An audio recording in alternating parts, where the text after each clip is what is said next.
രാഷ്ട്രീയ കേരളം ഉറ്റുനോക്കുന്ന തദ്ദേശ തെരഞ്ഞെടുപ്പ് ഫലം നാളെ അറിയാം. നാളെ രാവിലെ 8 മണി മുതലാണ് വോട്ടെണ്ണൽ. ആദ്യഫല സൂചനകൾ 8:30 തന്നെ അറിയാം.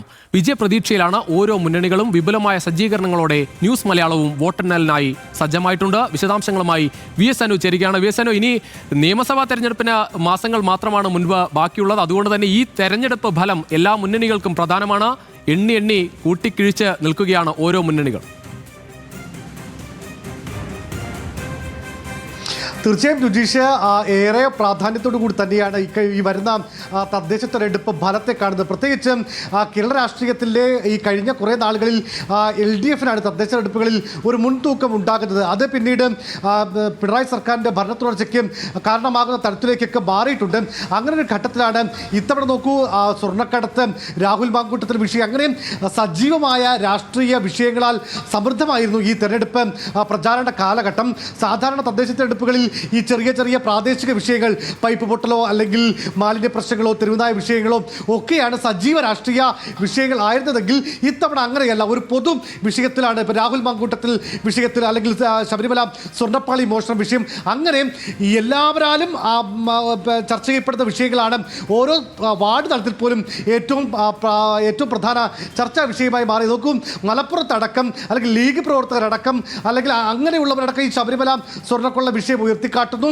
അതുകൂടാതെ രാഹുൽ മാങ്കൂട്ടം വിഷയം, അത് പാലക്കാട് മാത്രമല്ല ഒതുങ്ങി നിന്നത്, കേരളമാസകലം എല്ലാ മണ്ഡലങ്ങളിലേക്കും ആ വിഷയം എത്തി. അങ്ങനെ ഈ പൊതുരാഷ്ട്രീയ വിഷയത്തിൽ ചർച്ച കേന്ദ്രീകരിച്ച ഒരു തെരഞ്ഞെടുപ്പിൻ്റെ റിസൾട്ട് വരുമ്പോൾ ആർക്കാകും മുന്നേറ്റം എന്നുള്ളത് ഏറ്റവും പ്രധാനമായ ഒരു കാര്യം തന്നെയാണ്. പ്രത്യേകിച്ചും വരുന്ന നിയമസഭാ തെരഞ്ഞെടുപ്പിൻ്റെ ഒരു സെമി ഫൈനലായി വേണമെങ്കിൽ നമുക്കിതിനെ കാണാൻ വേണ്ടി കഴിയുകയും ചെയ്യും.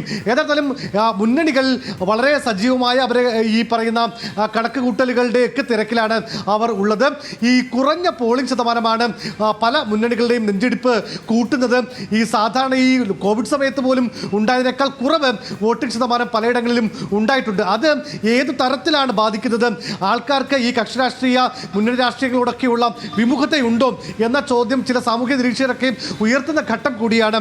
ഏതായിരുന്നാലും വളരെ സജീവമായ രാഷ്ട്രീയ വിഷയങ്ങൾ നിന്ന സംവിധാനം തന്നെയാണ് ഉള്ളത്. ഇപ്പോൾ നാളെ 244 വോട്ടെണ്ണൽ കേന്ദ്രങ്ങളാണ് ഉള്ളത്. രാവിലെ 8 മണിക്ക് തന്നെ വോട്ടെണ്ണൽ ആരംഭിക്കും. ആദ്യം ഈ ഭരണാധികാരിയുടെ മേശയിലേക്ക് പോസ്റ്റൽ വോട്ടാകും എത്തുക.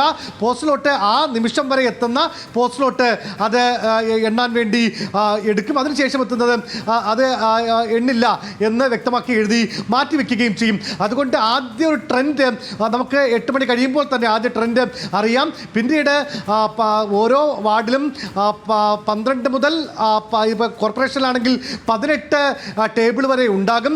4-5 റൗണ്ട് ആകും പരമാവധി ഉണ്ടാവുക. ചിലയിടങ്ങളിൽ ഇപ്പോൾ 11 ബൂത്തുള്ള ഇടങ്ങളിൽ അത് 11 തവണ റൗണ്ട് ഈ വോട്ടെണ്ണൽ പോകും. ഏതായാലും ആദ്യഫല സൂചനകൾ സമഗ്രമായി നൽകാൻ ന്യൂസ് മലയാളവും തയ്യാറാണ്. രുചീഷ്, ശരി VS അനു, എന്തായാലും ന്യൂസ് മലയാളവും സമഗ്രമായി തന്നെ ഈ വിവരങ്ങൾ നൽകാൻ അതിരാവിലെ മുതൽ തന്നെ തയ്യാറാണ്. ഒറ്റ നോട്ടത്തിൽ സ്ക്രീനിൽ എല്ലാ വിവരങ്ങളും തന്നെ, അത് കോർപ്പറേഷൻ്റേതാകട്ടെ, മുനിസിപ്പാലിറ്റിയുടേതാകട്ടെ, ഗ്രാമപഞ്ചായത്ത്, ബ്ലോക്ക് പഞ്ചായത്ത്, ജില്ലാ പഞ്ചായത്ത്, എല്ലാ വിവരങ്ങളും ഒറ്റ സ്ക്രീനിൽ ഒറ്റ നോട്ടത്തിൽ മനസ്സിലാകുന്ന തരത്തിലുള്ള സജ്ജീകരണങ്ങൾ ആയി തന്നെയാണ് ന്യൂസ് മലയാളവും ഒരുങ്ങുന്നത്. അതിരാവിലെ തന്നെ പ്രേക്ഷകരും ന്യൂസ് മലയാളത്തോടൊപ്പം തെരഞ്ഞെടുപ്പ് വിശേഷങ്ങൾ മനസ്സിലാക്കാൻ ചേരുക.